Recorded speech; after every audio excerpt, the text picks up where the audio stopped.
Je pense que tout le monde est capable de prendre en main ses finances personnelles et de commencer à investir. Moi, perso, je travaille pas du tout dans la finance, j'ai jamais étudié ça, mais je me suis formé sur le tas. J'ai lu énormément de livres, j'ai regardé énormément de vidéos YouTube, j'ai pris des formations, j'ai lu énormément d'articles de blog, je consomme du contenu sur les réseaux sociaux, etc. Je mange ça H24 et en fait, du coup, au fur et à mesure, j'apprends de mes erreurs et je commence à maîtriser le sujet de mieux en mieux et c'est pourquoi je préfère l'enseigner. En fait, je veux l'enseigner parce que déjà, ça me permettra de encore mieux le maîtriser pour moi et c'est surtout que c'est quelque chose qui est accessible à tout le monde et c'est ultra important parce que sinon, on t'en parle jamais, tu prends jamais en main tes finances personnelles et tu arrives à la retraite, tu n'as construit aucun capital. Donc ça, c'est très important. Donc pas du tout un parcours dans la finance, mon métier n'a rien à voir. Maintenant, la deuxième question, est-ce que je peux montrer mon portefeuille? Non, je préfère pas, tout simplement pour plusieurs raisons.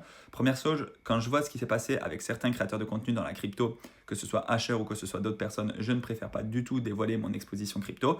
Et ensuite, quand je vois aussi à quel point certaines personnes peuvent prendre du conseil en investissement si jamais tu montres certaines de tes thèses d'investissement, je préfère pas non plus être responsable ni de vos gains ni de vos pertes.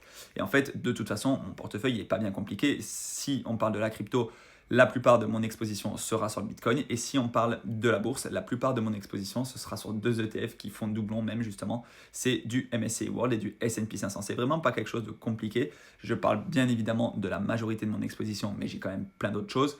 Mais voilà, je préfère pas donner de conseils en investissement. Du coup, je préfère pas montrer tout simplement dans quoi j'investis personnellement. C'est pas tout simplement pour cacher ou quoi que ce soit. C'est juste que je veux pas que les gens prennent exemple bêtement, aveuglément, en investissant sur les mêmes cryptos que moi ou sur les mêmes actions, etc. Voilà, tout simplement. Si tu as d'autres questions, n'hésite pas à les poser dans les commentaires.